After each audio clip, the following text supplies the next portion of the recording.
Kung sa isang igla makalimutan ng Diyos na ako ay isang manikang basahan at kanyang pagkalooban ng kapirasong buhay, hindi ko sasabihin lahat ng iniisip. Sa halip ay isipin lahat ng sasabihin.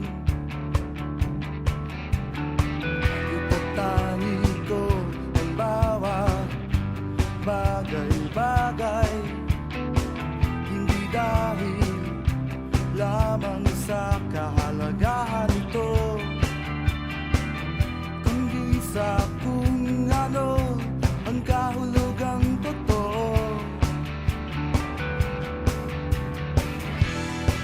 Matutulog ng kaunti at mas mananaginip, maunawaan na sa bawat minutong patikim nawalan tayo ng 60 segundo ng liwanag.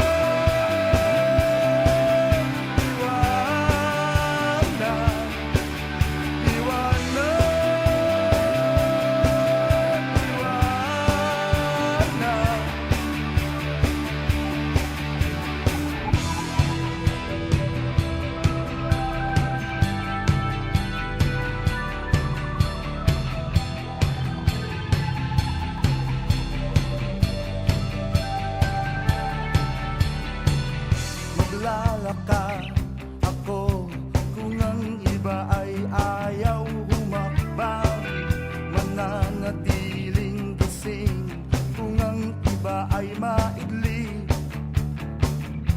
Makikinig ako kung may magsasalita.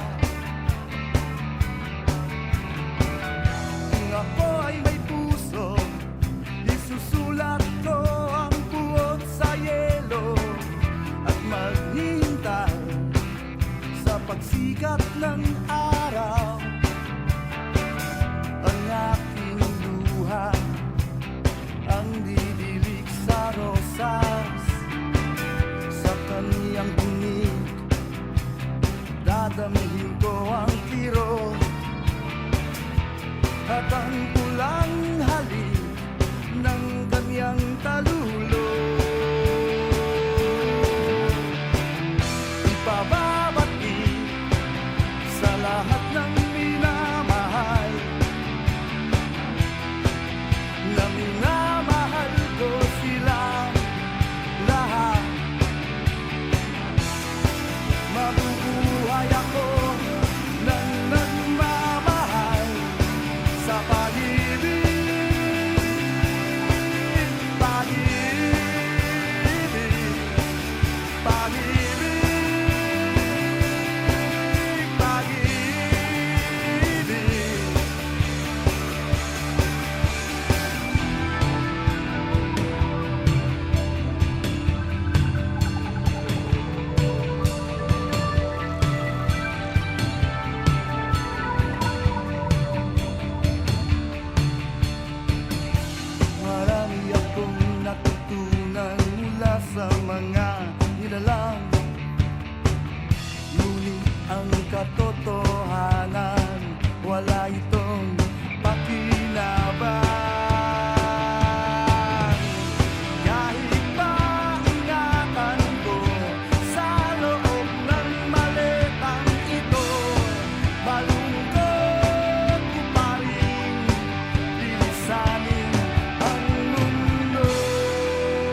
panatag, sila ay mabubuwang.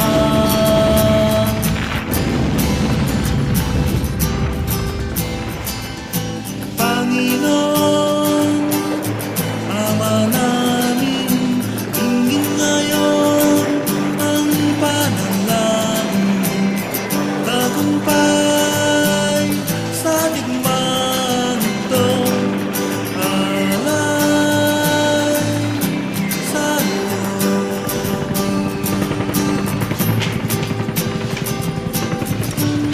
Tulungan kami sa paglapastangan ng kanilang tahanan,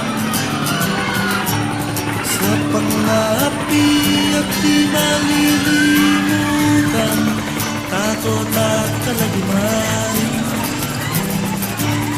Puso ng nila ay magtuturo, tanging pag-asa masusunod. Walang mga anak na gutong matuhaw, sa bayang winasan, nag-isa naliligaw.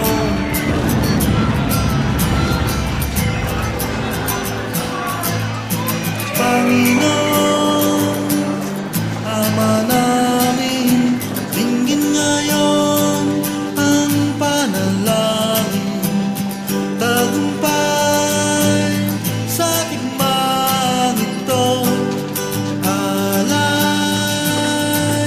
sa iyo.